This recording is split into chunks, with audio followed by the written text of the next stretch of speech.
And welcome to Young Minds Academy YouTube channel. आज हम chapter 3B economics का that is elasticity of demand करने वाले। ध्यान से समझना क्योंकि सर ये demand analysis chapter that is 3A उससे बहुत डिफर करता है। क्यों? पर डिपेंडेंट टोटल उसी पे। नाउ देखो, डिमांड चैप्टर के अंदर हमने पढ़ा था law of demand, and law of demand हमको क्या बताता है कि सर प्राइस जैसे जैसे बढ़ता है डिमांड वैसे वैसे घटती है, एंड इसका वाइस वर्सा, प्राइस जैसे जैसे घटता है वैसे डिमांड उसकी बढ़ती है। सर इससे क्या पता चलता है कि प्राइस और क्वांटिटी डिमांडेड के अंदर क्या होता है, इनवर्स रिलेशन, एक बढ़ता है दूसरा घटता है, एक घटता है दूसरा बढ़ता है। सर बट कभी भी लॉ ऑफ डिमांड के अंदर हमको यह पता नहीं चलता कि अगर प्राइस 2 रुपए से बढ़ी तो डिमांड 4 रुपए 4 किलो से घटी, 4 किलो से बढ़ी। सर एक्सटेंट, कितना एक्सटेंट से बढ़ा, कितना एक्सटेंट से घटा, सर एग्जैक्ट क्वांटिटी कभी भी अपन लॉ ऑफ डिमांड के अंदर पता नहीं कर सकते। लॉ ऑफ डिमांड में खाली इतना बताया जाता है कि इनवर्स रिलेशनशिप होता है, बट सर कितने प्राइस पर कितना डिमांड घटता है या बढ़ता है ये क्वांटिटी नहीं बताया जाता। तो सर डॉक्टर एल्फ्रेड मार्शल को लगा कि इसका क्वांटिटेटिव रिलेशनशिप भी बताना इंपॉर्टेंट है, वरना लोगों को पता कैसे चलेगा कि कितने प्राइस पर कितनी डिमांड बढ़ी है। जो कितना वर्ड है, कितना, इसका आंसर देने के लिए डॉक्टर एल्फ्रेड मार्शल ने इस चैप्टर का इन्वेंशन किया, that is elasticity of demand. तो इलास्टिसिटी ऑफ डिमांड होता क्या है? इलास्टिसिटी ऑफ डिमांड का मतलब होता है कि कितने प्राइस पर कितना डिमांड ने रिस्पॉन्स किया, कितना डिमांड बढ़ा या घटा। सो रिस्पॉन्स, ये जो रिस्पॉन्स वर्ड होता है that is called as elasticity of demand. ठीक है, तो चलो इसका डेफिनेशन पढ़ते हैं। देखो, कभी भी आंसर लिखना है तो उसका एक फॉर्मेट होता है, मैं जैसा बता रहा हूं वैसे लिखोगे, अच्छे मार्क्स आने के बहुत बड़े चांसेस होते हैं। The law of demand does not explain the extent of a change in demand due to change in price। देखो मैंने अभी बताया, लॉ ऑफ डिमांड के अंदर आपको ये नहीं बताया जाता कि सर एक प्राइस के बढ़ने या घटने की वजह से डिमांड कितनी बढ़ती या घटती है। इस वजह से फॉर एग्जांपल यहां पर आपको देखो, मैंने एक एग्जांपल दिया, प्राइस देखो 10 थी तो उस पर डिमांड थी 1 किलो, जब प्राइस 8 हुई तो डिमांड हुआ 2 किलो, जब प्राइस 6 हुआ तो डिमांड हुआ 3 किलो। सर ये तो एक बेसिक एग्जांपल है जिसमें क्या हो रहा है, प्राइस घट रहा है और डिमांड बढ़ रहा है, बट कितने प्राइस पर कितनी डिमांड बढ़ रहा है। देखो अगर यहां देखोगे तो प्राइस 2 रुपए से जब घटता है तो डिमांड 1 किलो से बढ़ता है। इसी चीज को लॉ ऑफ डिमांड एक्सप्लेन नहीं कर पाया था, उसके अंदर सिर्फ हमने अज्यूम किया था। वेरिंग इलास्टिसिटी ऑफ डिमांड इस चीज को एग्जैक्टली एक्सप्लेन करता है। यहां पर देखोगे तो देखो 2 रुपए से जब प्राइस घट रही है तभी सिमिलरली 1 रुपए से डिमांड बढ़ती है। This is called as extent या रिस्पॉन्सिवनेस, जो कि अपन को इलास्टिसिटी ऑफ डिमांड में एक्सप्लेन किया जाता है।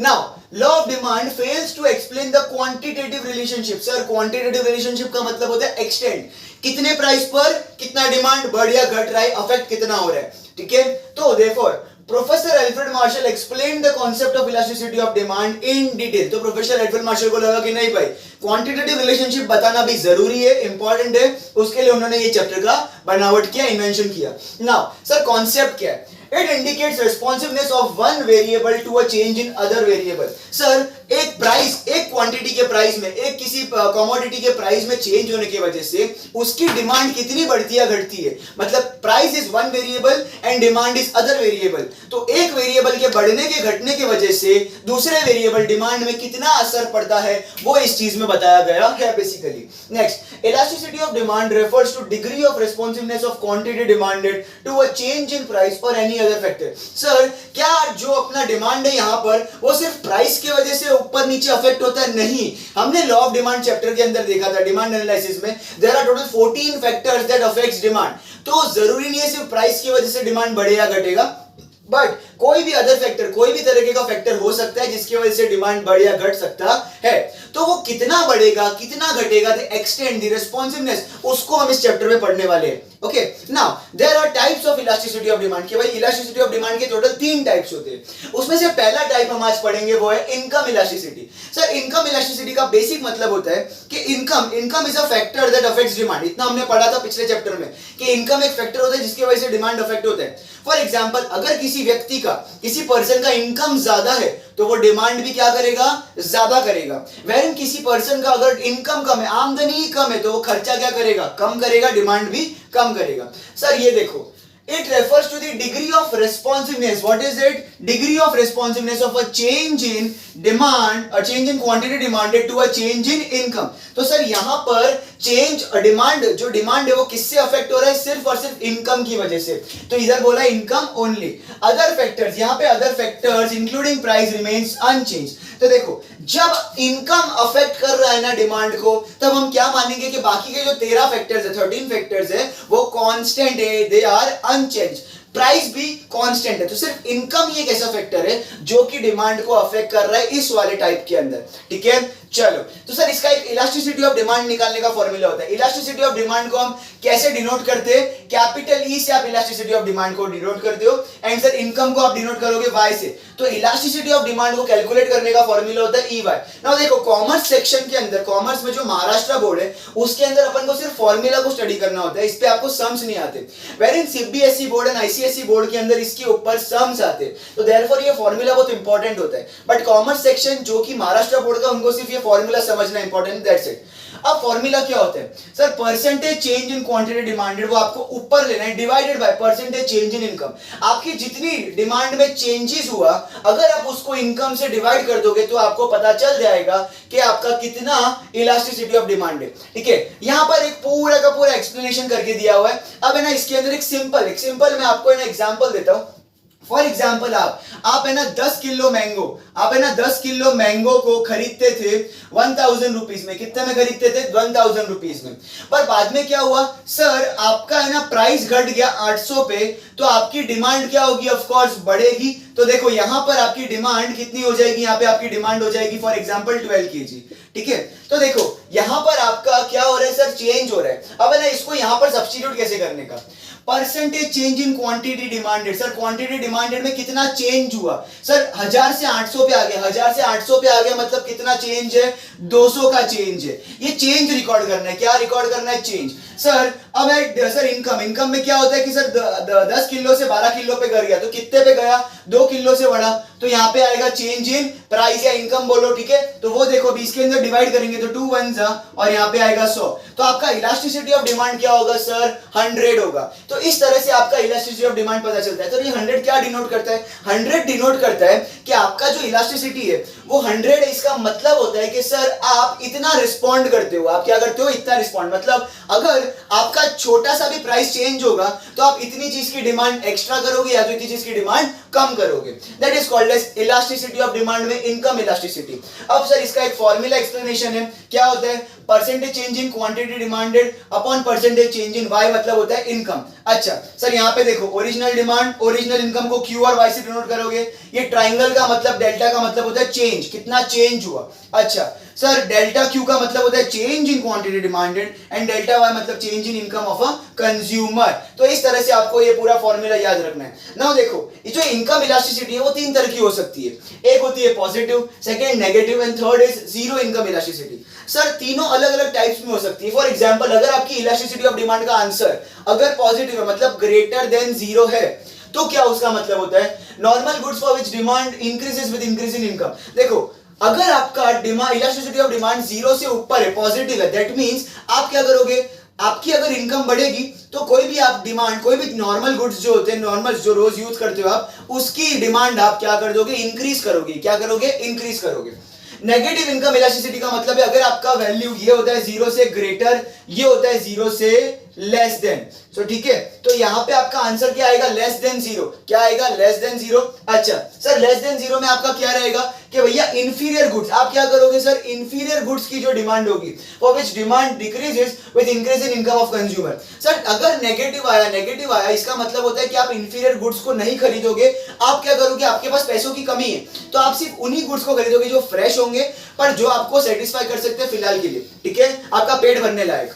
नेक्स्ट है zero income elasticity. Sir zero income elasticity के अंदर आपका मतलब होता है कि एग्जैक्टली इलास्टिसिटी ऑफ डिमांड क्या आएगा? इक्वल टू 0 आएगा. दैट मींस आप सिर्फ और सिर्फ उस टाइम पे नेसेसरी गुड्स को खरीद रहे हो. मतलब रोटी, कपड़ा, मकान, एजुकेशन, ये सारी जो नेसेसिटी गुड्स होते हैं आप सिर्फ उन्हीं को खरीदोगे, उसके अलावा कुछ भी नहीं। The second type of elasticity of demand is income, या इनकम हो गया हमारा, और सेकंड है cross elasticity. Sir cross elasticity का मतलब ध्यान से समझना, ये कॉम्प्लीमेंट्री गुड्स में भी हो सकता है, ये सब्स्टिट्यूट गुड्स में भी हो सकता है, ठीक है। फॉर एग्जांपल आपके दो सब्स्टिट्यूट गुड्स है, मैं सब्स्टिट्यूट का एग्जांपल ले रहा हूं, आप कॉम्प्लीमेंट्री के थ्रू भी समझ सकते हो इसको।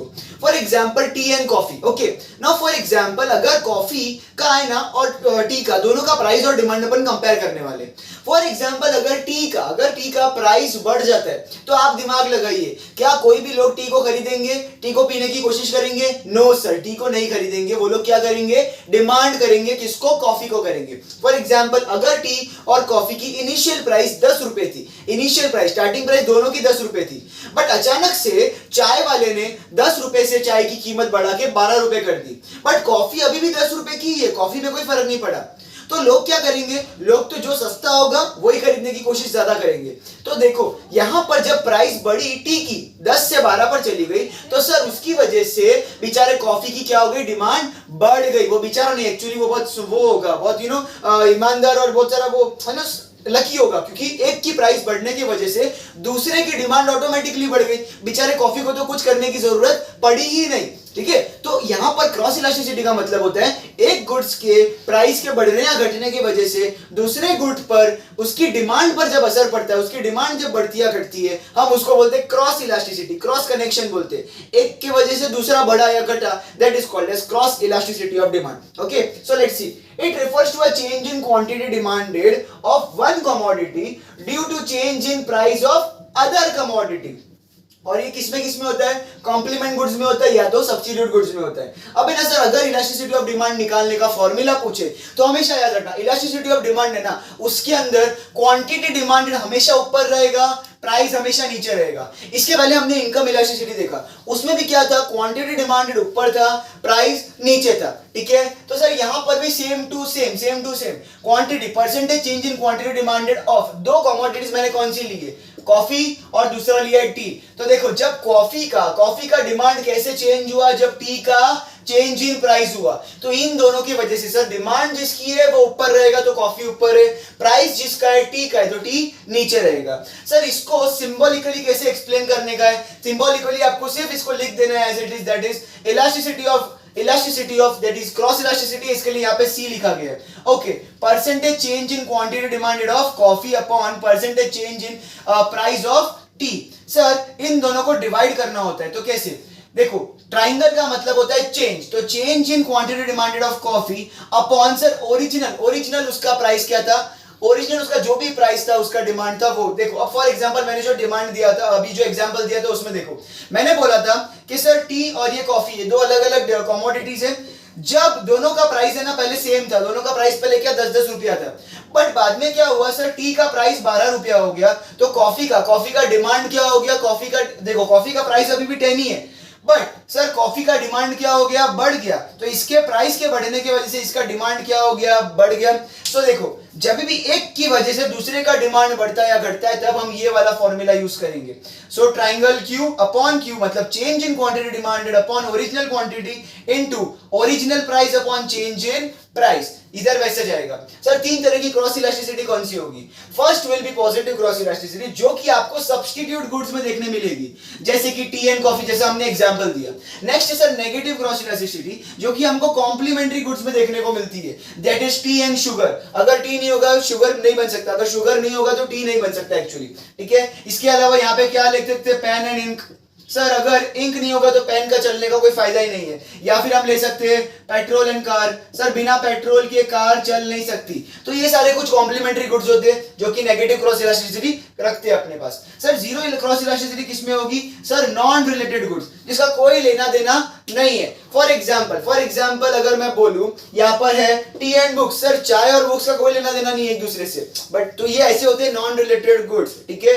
पानी और अगर मैं बोलूं कि समुद्र से। सर पानी के अंदर, समुद्र के अंदर पानी पहले से होता है, बट अगर मैं बोलूं सर पानी और एसिड, तो पानी और एसिड का कोई भी रिलेशन नहीं होता, वो दोनों अलग अलग है, ठीक है। तो सर जो भी नॉन रिलेटेड गुड्स होते हैं वो होते हैं उसके अंदर जीरो क्रॉस इलास्टिसिटी होती है।